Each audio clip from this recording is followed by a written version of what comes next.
72% of our population were affected by the floods, with 54% of their livelihood and households completely displaced.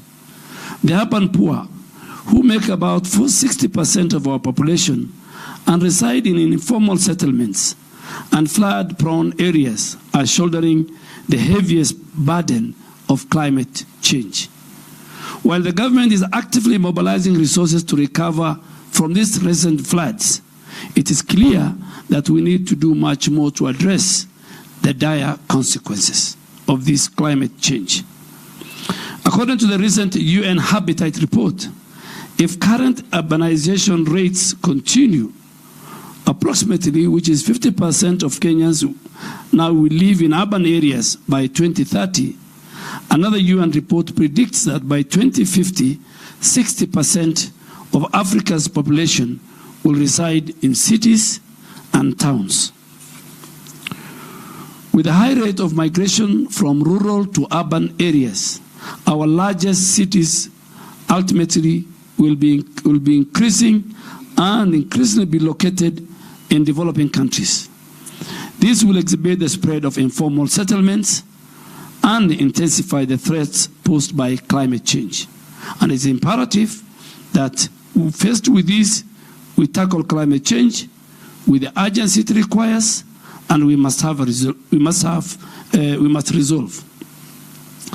At the continental level, adaptation remains our top priority. And as the current chair of the Committee of African Heads of State on Climate, that is Kenya, our President Ruto, and the chair of the African Group of Negotiators led by our Special Envoy on Climate Change, Ambassador Ali Mohammed, we are committed to making adaptation a key, important focus in all our multilateral processes as a country. To confront climate change challenges, Kenya hosted the first ever Africa Climate Summit and adopted the Nairobi Declaration, which will guide our continent climate action.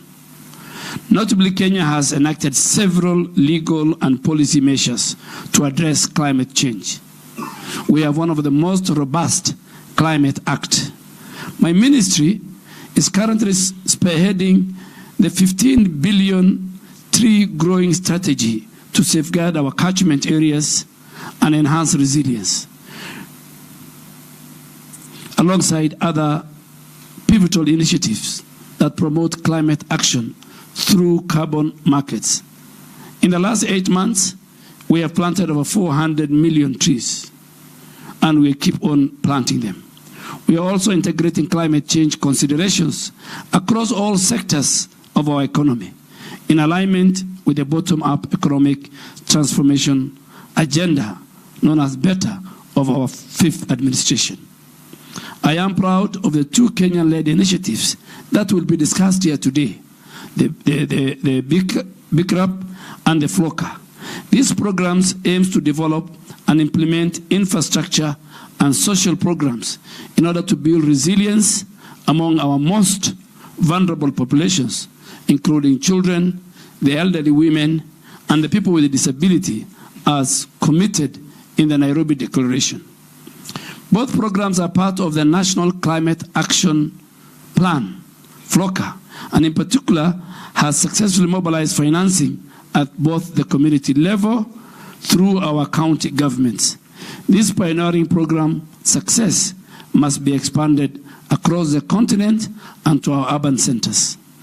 Distinguished guests, ladies and gentlemen, the launch of backup by the UN Secretary General in 2019 and its implementation plan by President William Ruto at the African Climate Summit marks a significant step forward in our deliberation.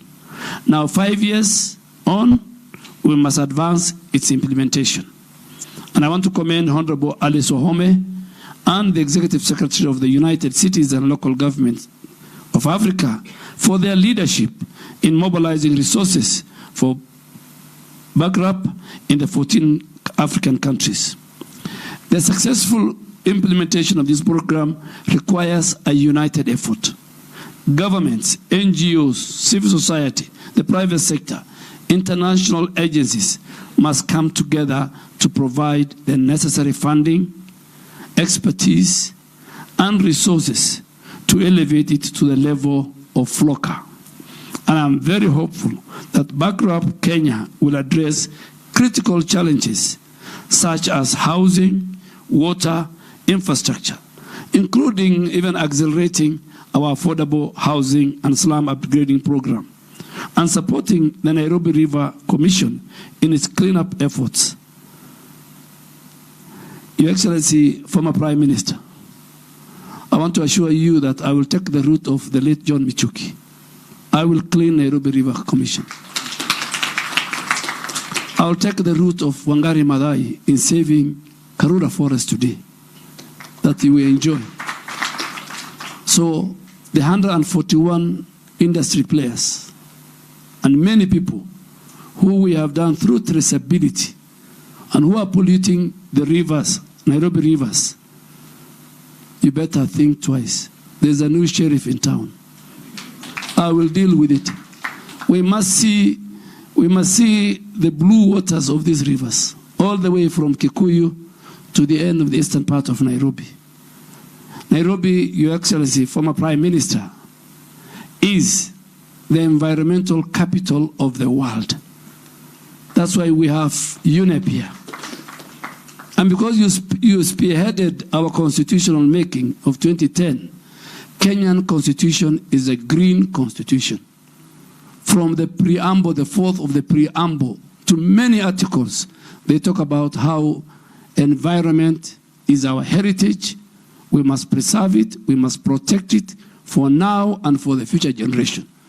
So I'm going to implement the Green Constitution of 2010. I'm going to implement what our forefathers, key leaders like Wangari Maathai did for our country. As I conclude, I urge the 14 bankrupt county representatives and AFDAN as the Green Climate Fund, the focal point to finalize the modalities for implementing the GCF readiness, support to scale up FLOCA, and mobilize resources for backup and other resilience building projects. I trust this meeting will produce a clear investment pipelines, both for initiatives which are suitable for presentation under the African Climate Summit Nairobi Declaration Framework. I urge AFDAN to identify and address the barriers to investment in adaptation and the slow rate of disbursement and access, particularly from GCF and other global funds. Present these outcomes for consideration at the AMKEN meeting of the environment ministers that will be held in Abidjan next week, and in all other continental forums that all of us together, our ministers, our technical people, our PSs will be attending. So I call on AFDAN to support similar national and continental initiative to ensure no one is left behind. I wish you all productive discussion. May God bless you. Thank you very much.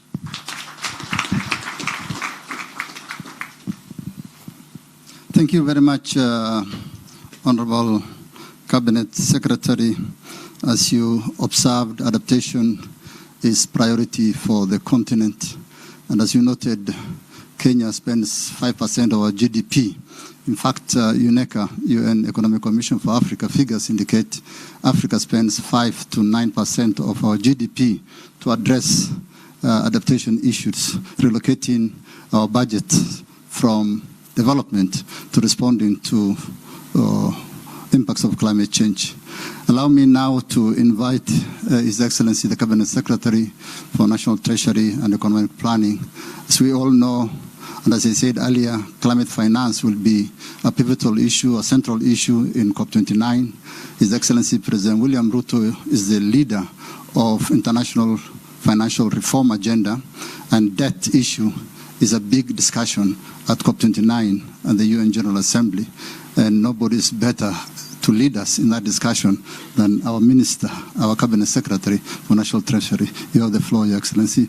And may I also ask you to invite His Excellency, the Right Honourable Prime Minister. Thank you. Thank you, Ali. Good morning. I have a problem with my voice, but I hope today it will cooperate.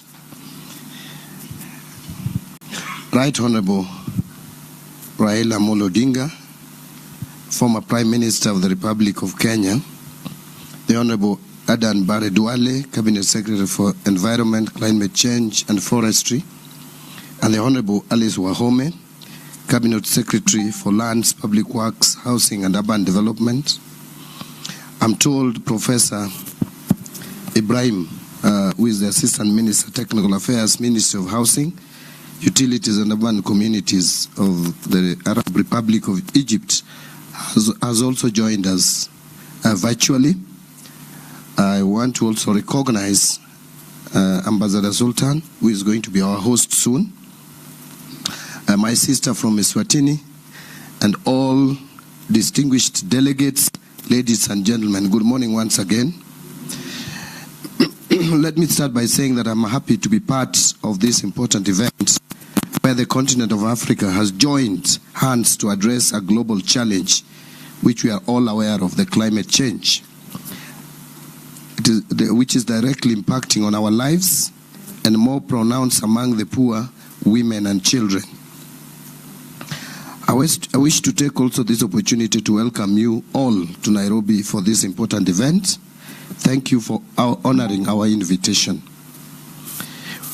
We are gathered here today because of the significant role that the collaborations and partnerships in our countries play in accelerating climate financing needed to deliver on the goals of the Paris Agreement and drive sustainable, inclusive, and resilient development and growth. As we are all aware, climate change continues to present a major threat to the long-term growth and prosperity, with adverse impacts on the fiscal sustainability and economic well-being, especially for developing countries like ours in Africa, with limited financial resources. So apart from the direct impact and effects of the climate change, it's also putting a serious strain on our purse and our budgets. And as Honorable Duale has just mentioned, and the others before, that we spend a huge chunk of our budgetary provisions in trying to mitigate and address the impact of climate change. And so it is important to address it before, so that we don't end up at the point where now we have to spend so much money to mitigate the same. The impact of climate change and its related response actions have direct effect on our fiscal position by lowering revenues and increasing public spending, and hence a lower envelope of public investment and public goods provision. As climate-filled risks intensifies, losses and damages due to insufficient adaptation responses and a sinkhole of financial protection are a fast emerging major macroeconomic concern for climate vulnerable economies like ours. Despite significant progress in several fronts, the international climate finance and funding commitments have fallen well short of what is required by the African countries to address the climate crisis. Ladies and gentlemen, I am cognizant of the many efforts in the past geared towards improving adaptive capacity and building resilience at global, regional, and national arenas. However, I must admit that the impacts of these efforts are yet to be fully realized due to limited climate financial flows emanating from inadequate technical capacity to develop bankable proposals amid the complex and rigorous climate finance access requirements and procedures. Our people from across the continent are today more deprived in both economic and social realms due to adverse impacts of climate change and disasters which have increased in frequency and scale not only in the recent past but also at present, threatening environmental sustainability and ecological balance. I am fully aware that African Green Climate Finance's National Designated Authorities Network, which is abbreviated as AFDAN, is already recognized by the Committee of the African Heads of States and Governments on Climate Change, giving the right leverage to undertake its role in finding the African solution in terms of the much needed means of implementation, with key focus on access to climate finance and technology as we shift away from capacity building to capacity strengthening for a low carbon and climate resilient development pathway. If you follow my speech, a little bit different from Honorable Duale's and Ali's Wahome, is heavily on finances, and you'd understand why. Your Excellency, as a National Treasury, I am also looking at the off-budget, off-balance sheet financing, and I am really focusing on the financial aspect as my colleagues deal with the technical aspect of dealing with climate change. AFDAN platform is therefore considered as a strategic platform for African countries that strengthen advocates for increased, predictable, and sustainable climate finance for adaptation and mitigation by strengthening south to north cooperation and promoting African-led solutions for climate change. As such, it is our collective responsibility to be part and parcel of this noble movement. AFDAN is intended to address financing challenges by promoting African countries to accelerate the political will and regulatory efforts that will allow them to mobilize climate and green finance at scale, promoting cross-country learning and creating a tangible commitment for green growth. I am confident that AFDAN will enable continents to build consensus, articulate priorities, and share learning and best practices on climate finance solutions developed in unique African contexts. It is an African solution to African challenges. I don't want to call it African problems, African challenges. As I have already flagged out, addressing the adaptation and resilience measures at the local level is at the heart of our conversations and policy discussions. Our attention is drawn to two key programs which resonates with the African needs, notably financing locally led climate actions, popularly known as FLOCA, and building climate resilience of urban poor, the BICRAP that Honorable Alice Wahome talked a lot about, at both the rural and urban levels. I'm told we are doing fairly well or averagely well in rural areas, but at the urban level we are doing so poorly as a country and probably as a continent. Kenya has established the FLOCA program that seeks to build climate resilience of communities within the 47 counties of Kenya. Actually, we received funding which we have already disbursed to the counties to implement various activities that are supposed to help in mitigating on climate change. These are the initiatives that we need to implore upon to ensure that Africa is prioritizing locally led solutions to its challenges on climate change. I urge our fellow African countries to benchmark with Kenya on FLOCA and scale it up with even better structures for building climate resilience for their people. The other program on BICRAP provides hope for millions of African urban residents, as the glaring statistics notes that majority of the African countries have about, and as Honorable Duale again said, 60% of their population as urban residents, categorized under the urban poor who live in poor neighborhoods. So if we will have 50% of our population in urban areas and you have 60% of them poor, then that is 30% of the population of a country, and suffer the greatest consequences of the climate induced calamities. All this require financing to build resilience and enhance their adaptive capacity. Kenya has achieved significant milestone in climate change and climate finance by putting in place the relevant legal and institutional frameworks, including the Climate Change Act of 2016, National Climate Finance Policy, Sovereign Green Bond Framework, National Green Fiscal Incentive Policy Framework, among others. But despite all these efforts, we are still grappling with climate change impacts. In the last 1.5 years, Kenya has experienced abnormally heavy rains within 2 seasons that negatively impacted on lives of many Kenyans. I consider the inhibiting factor as limited access to climate finance that should support practicable, locally led solutions. Call to action. As I make this clarion call today, as a continent, we must come out strongly, united and driven by one key agenda of formation and operationalization of AFDAN to enhance our access to climate finance. This is something that we cannot do individually as nations. We must come together as a continent and insist in enhancing climate change financing. If anything, we are not the polluters of the environment. We know where the polluters reside.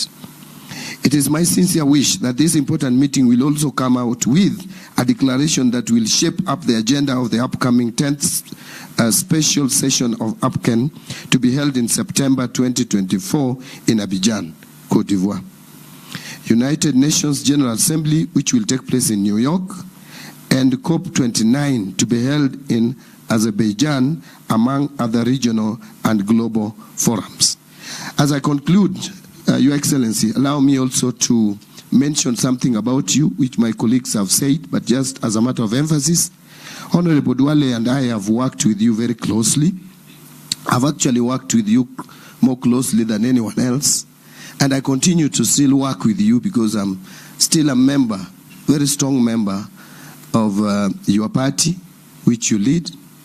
I hope I will soon join the Council of Elders of that party, having resigned from the position of the national chairman. I know your position and stand on environmental issues. If there is anyone Africa needs to champion as a champion of issues of climate change, then that person is none other than Right Honorable Raila Odinga. There, I am sure we can't go wrong. Your history is documented.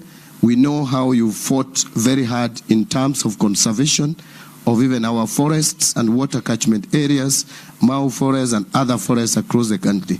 And so we would not go wrong by having you at the African Union. You will be an advocate and a champion for protection of our environment, and that will go a long way in helping mitigating the climate change.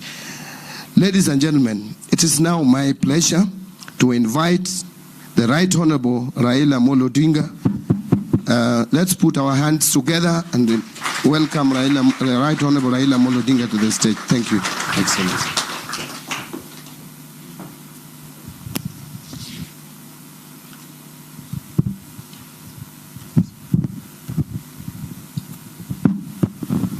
You may be seated.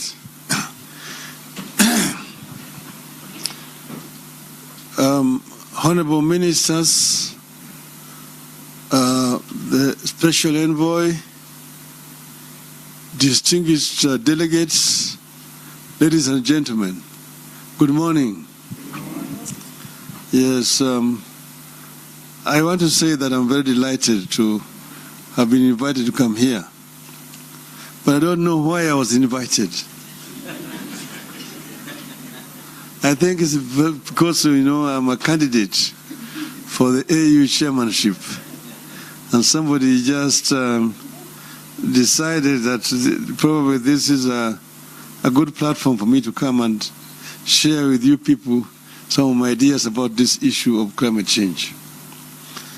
But I'm happy to see an array of delegates who have come from different parts of the continent to our country, Kenya. As you know, they say that this is the cradle of mankind. They're saying that the oldest species of humanoid, the Turkana boy, found here in Kenya. So I just want to say welcome back home.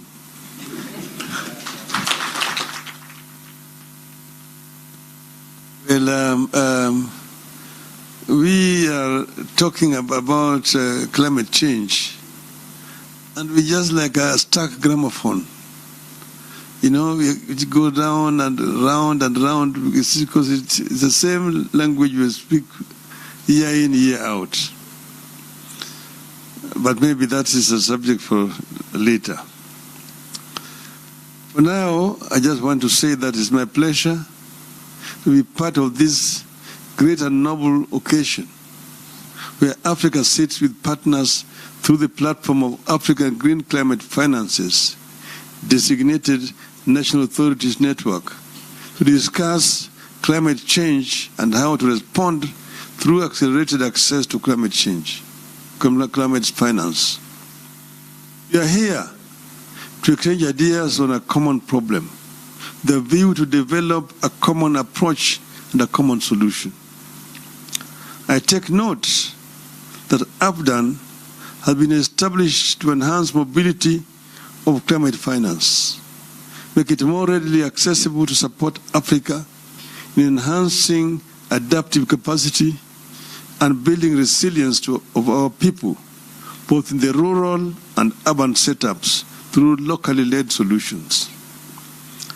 I'm aware that AFDAN is already recognized by the Committee of African Heads of States and the government on climate change. This gives it the right leverage to undertake its role. Climate finance has been here with us, but access to the finances remains one of the biggest challenges in responding to climate change. I say that will sound like a stuck gramophone record. Because as you know, I was in COP15 in Copenhagen. I was in COP16 in Cancun in Mexico. I was in Maputo. I was in Paris. Two years ago, I was in Sharm el-Sheikh. From COP15, from Copenhagen to Sharm el-Sheikh, it was the same language, year in, year out. You go all the time going there to whine, to cry. This is why I was saying that we sound like a stuck gramophone record. The more the things change, the more they remain the same. The continent continues to face some areas of challenges associated with adverse climate change effects. Consequently, the vulnerable segments of our population, particularly the poor in both rural and urban communities, continue to bear the brunt of climate change. You know, as already been said here, that Africa is a victim, not the offender, in this exercise. Africa's emissions is negligible compared to what we are going through globally. Yet you can see that today Africa lives between two twin disasters here. Floods and drought. Year in, year out. This year, this country suffered very severe floods. A lot of infrastructure destroyed. Many people displaced. Up to now, people are still suffering from the consequences of just recent floods. Down there, as we were going through floods here, down the south, there was the drought. They are going through a very severe drought in the south. And this happens across all the continent, year in, year out. So we are victims, yet the offenders themselves keep on using language. They come and use nice language, but that's all it is. The resolutions are passed, they just ignore. So we need to find a way of forcing implementation of resolutions which are passed. Which means that one such fundamental issue is the promise by the rich countries to play their part and help the countries that contribute the least in greenhouse gas emissions into adaptation.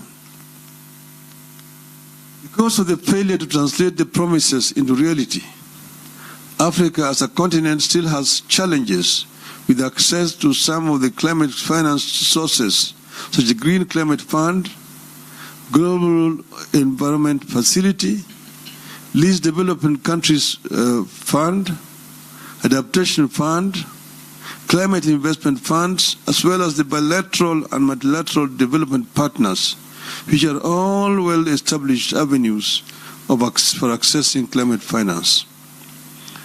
Consequently, Africa can only access 4% of the climate finances, which is way below the impactful finance.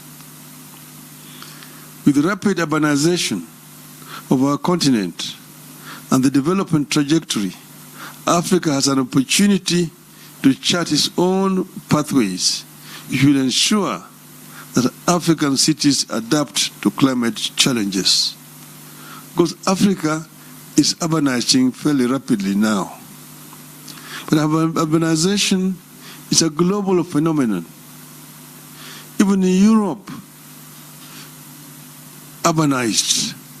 European society was also fairly rural. After the Industrial Revolution, that rural and urban migration started. And it was not forced. It came gradually. But eventually they planned it and they managed to manage their cities well. Here, at independence, new leadership in the continent was completely ignorant of what was going to happen. Immediately after independence in this country, there was rural-urban migration in the 60s. People were coming to the cities. But then the government at that time asked people to go back to land. There was an order by the head of state then that people go back to the land. Rudi mashambani in Swahili. Even songs were coined. Mzee kasema rudi mashambani hakuna kazi. Mzee kasema rudi mashambani hakuna kazi. People went back to the mashamba. They had nothing useful to do. Started again gradually coming back into the cities. But because the government believed that the order was going to be obeyed, there was no planning to respond to this rural-urban migration. People coming up and started putting up temporary shelters to live in. These shelters eventually grew up and they are now christened informal settlements. Read slums. That is how slums begin to grow in most of our urban areas. Today, as we sit here, over 60% of the population you see on the streets there in Nairobi, those who are not Kenyans, live in slums today. Those who are unplanned settlements, where there are no sanitation, there are no roads, there is no electricity, there's no water. In some of those habitations, they could say there's no toilets. There's what they call the flying toilet. The flying toilet is somebody goes, relieves himself in a newspaper, and then throws it away. If you are unfortunate to be passing by, the word greets you. So these are some of the things that we need to deal with on the continent. This is how serious the situation is. As we host the 10th special session of the African Ministerial Conference on Environment, that's in Abidjan, the African Urban Forums Addis Ababa, and the World Urban Forum in Cairo, all happening in the last part of this year, we are encouraged to focus our energy and priority on building resilience through key programs, notably financing locally led climate actions and building climate resilience of the urban poor. This will have great potential for both the rural and urban communities. Currently, cities account for about 75% of the world's energy consumption and are responsible for over 70% of the global greenhouse emissions. The way cities are planned, built, and managed is key to reducing carbon emissions and keeping global warming within the limits of 1.5 degrees Celsius as set by the Paris Agreement of 2015 on climate change. Efforts of city authorities must translate into better and sustainable urban environments that result in improved air quality, sustainable use of ecosystems, cleaner energy, reduction of overall energy consumption and greenhouse gas emission, and improved waste management. So in conclusion, ladies and gentlemen, to address the devastating impacts of climate change, we can't continue with the business as usual approach. It is important that we change the game. I strongly believe that AFDAN is the game changer. AFDAN therefore has a critical role in supporting the African Union Commission in its commitment to climate action. AFDAN is expected to be fully committed to enhancing mobilization of climate finance and enhance its access to all the 55 African countries. This will help Africa to deal with this issue seriously, because this is an issue that Africa must confront head-on if Africa hopes to develop. Africa is the richest continent on the planet Earth in as far as raw materials are concerned. Yet it is a paradox that the richest is also the poorest in as far as the living conditions of these people are concerned. This is a paradox that we can actually reverse as a people. Yes, you can, the historical reasons to justify what is there today. But you cannot live in history forever. Other countries were also colonized, for example. But they have marched on. So it's time that Africa took its destiny in its own hands and worked as one unit. If we are going to negotiate for compensation, which is our right,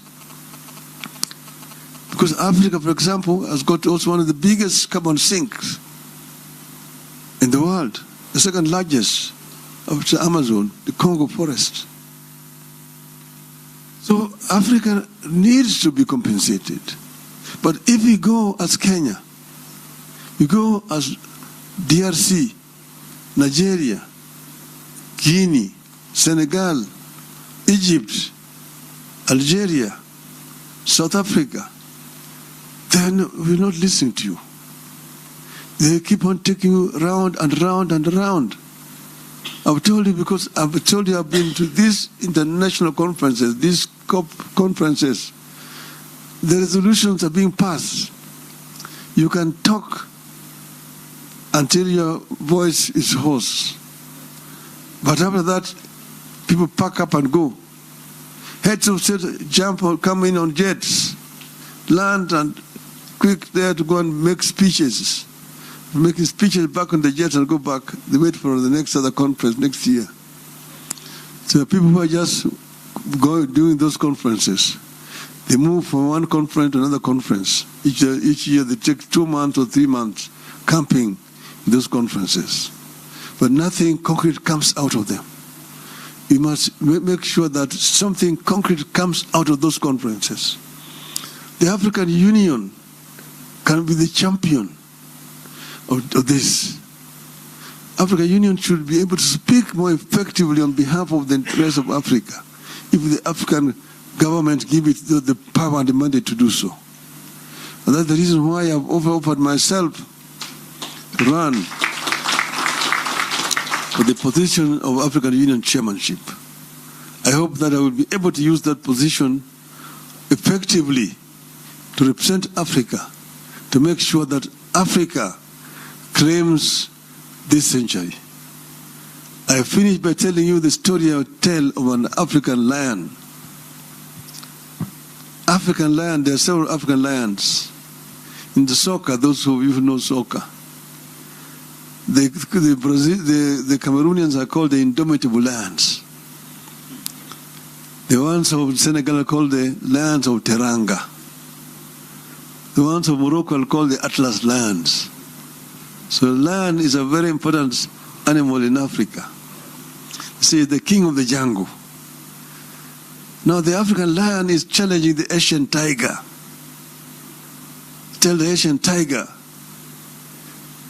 that you, Asian tiger, you've danced on the world stage alone now for too many decades. The European bear retreated to the poles, North Pole, long time ago. The American panda is also on the retreat. You have been there alone all this time. I myself have been here asleep in the Congo, the jungles of the Congo. But now I'm awake. I have the giant Congo forest, the mighty river Congo, the mighty Nile, the Niger, the Zambezi, the Limpopo, surrounded by peaks, the Kilimanjaro and Kenya to the east, the Atlas Mountains to the west. And here I'm sitting on African gold, African diamonds, African bauxite, African iron ore. And I'm going to turn all this, and African oil, I'm going to turn all this wealth, these raw materials into wealth, and claim the 20th century as truly an African century. End of the message of African land. Thank you very much, ladies and gentlemen.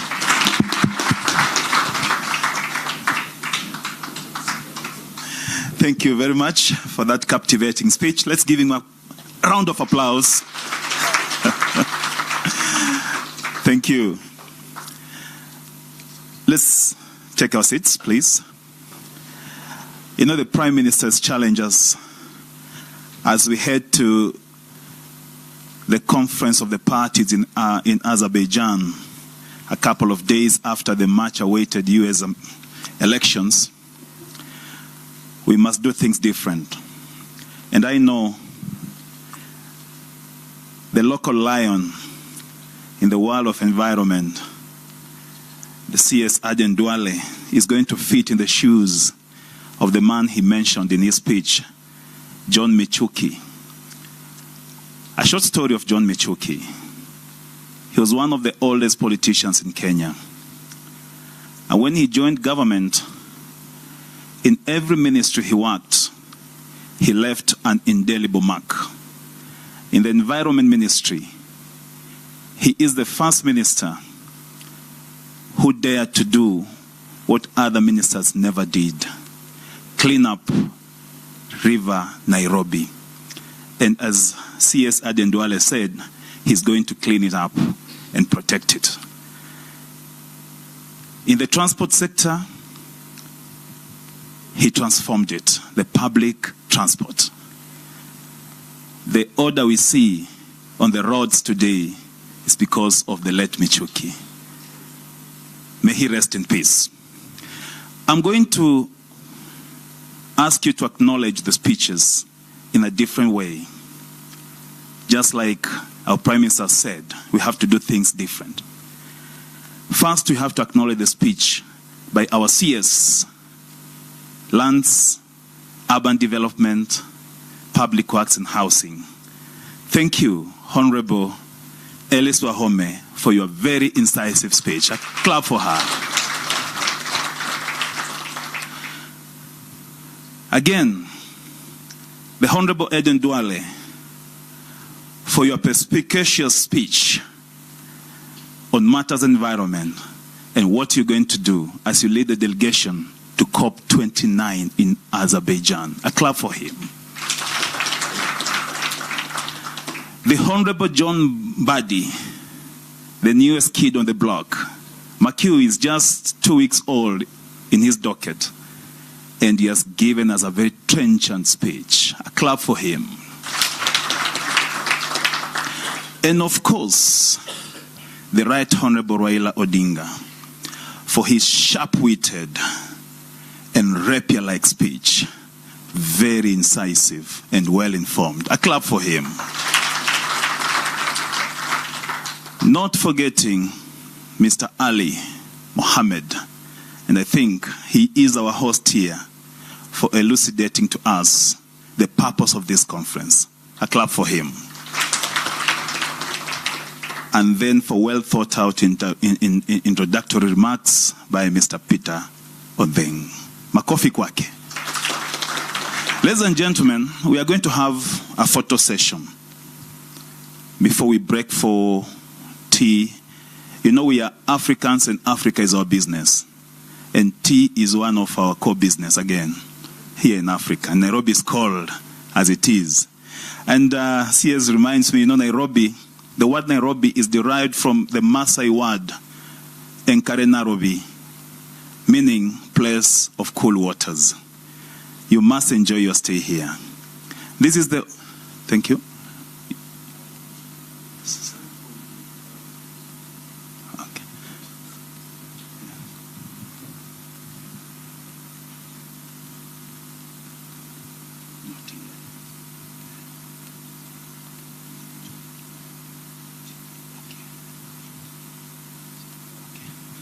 CS is reminding me that there will be a session for any other intervention later after tea break. Thank you. I was just saying about Kenya. As you welcome to Kenya, delegates from Nigeria, Morocco, Namibia, Togo, Uganda, Mozambique, Morocco, and every other part of the continent, know that Nairobi is a cool place. Now, I want to welcome you to a photo session, and we're going to do it in the following order. First, we are going to have our cabinet secretaries, the 3 of them, with the Prime Minister in the first photo here. And I invite you to stand up so that the photographers can capture you. Thank you.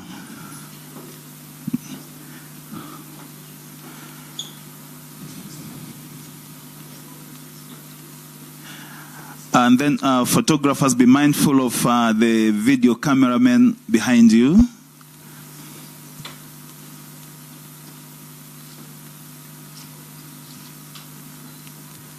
Thank you. Thank you.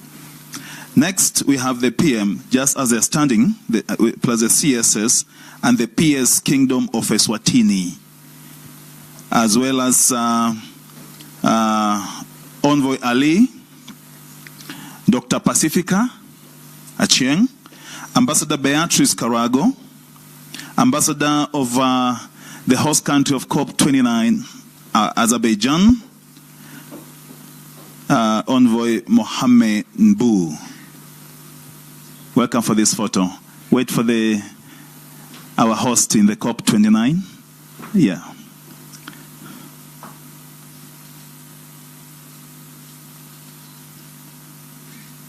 Thank you. Then the third one. Yes, take your seats, please. Just remain standing, Honorable CSs and the PM. We have the PM, CSs, and different country representatives. We have Namibia, we have Nigeria, we have Morocco, we have Uganda. I've seen Uganda has 2 representatives, Togo, Mozambique, Ghana. Yes. Namibia, please. Representative of Namibia. Uganda.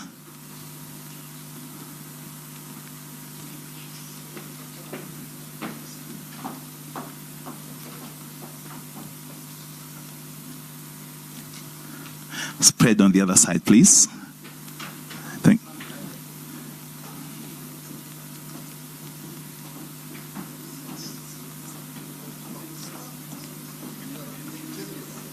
Ethiopia, yes.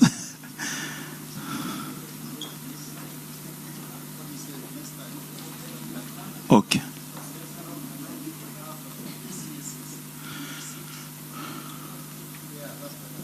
Yeah, I think that's in order. The PS and the CS, PM and the CSs to sit, then the delegates will stand right behind them. Thank you.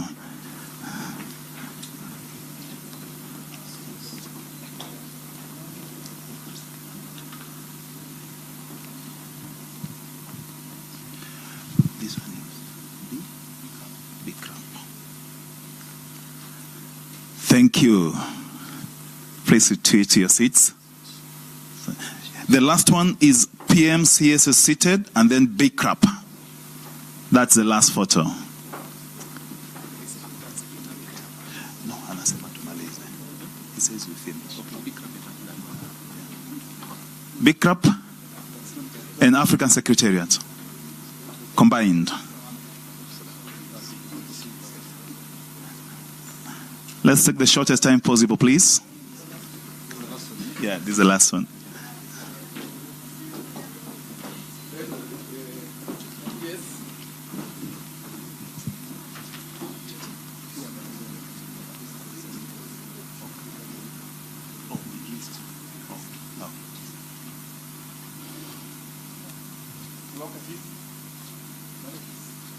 Thank you very much.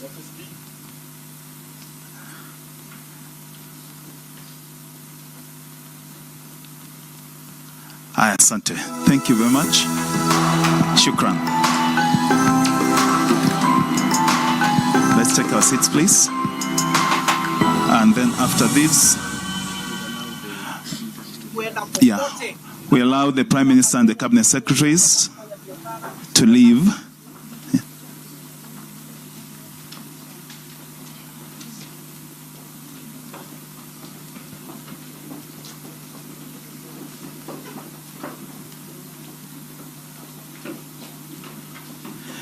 Thank you very much for your time. May God bless you all.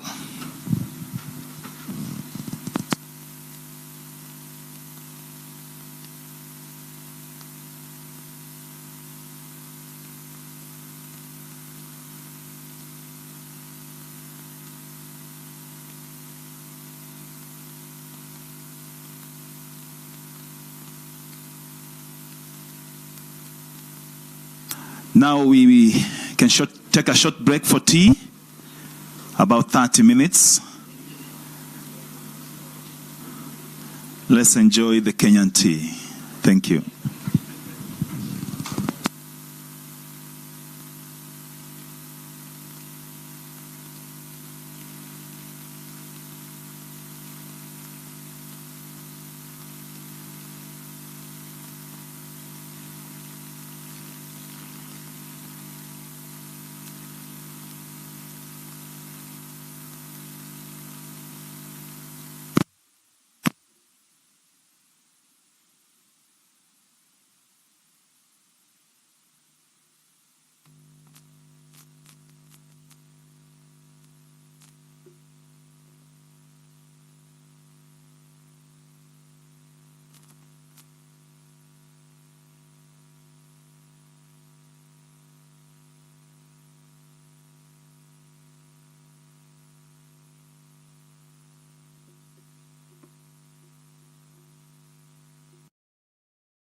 Be your own man with new Vassman Extreme Ice. Okay, so much ado about these flags here and there. Well, the Chief of Defense Staff did speak about all of those flags, but it turned out that there was some sort of controversy about which is what. Now, the flag, when the president stands to address the country, you see two flags there. So one is the green and white. That this one here is the one that indicates he is the Commander-in-Chief of the Armed Forces. Now, if you then look when the president is addressing the country, you'll see that on the other side. So chances are that if you don't look properly, look at that. So you see that green way below there. So if the shot changes to what we call a medium close-up, you'd only see the red, the blue, and the white. And then some people will think, but wait a minute, the president has green, he has red, it's not the same blue, thing. and white. And so why is it? It's not the same thing. This is the presidential standard. So look at this angle, you can see that. It's not the same thing. So what they've been waving are Russian flags, and we've heard some security experts talk about the dynamics in that part of the country that could be leading to this. But there's also another flag which is online, which is said to be the Nigerian Armed Forces, but clearly that is not, because this right here is the flag. So when you see a different frame of that picture, you see that green completely off. And so you could think that, wait a minute, if this is the flag, are they themselves missing the point? Because the first thing you see when you try to Google online, well, maybe not the first, depending on how you go about it, is a different color. But that you've seen there, this, yes, is the flag indicating he is the President and Commander-in-Chief of the Armed Forces. But the Chief of Defense Staff also did speak to all of those waving Russian flags. Have a look.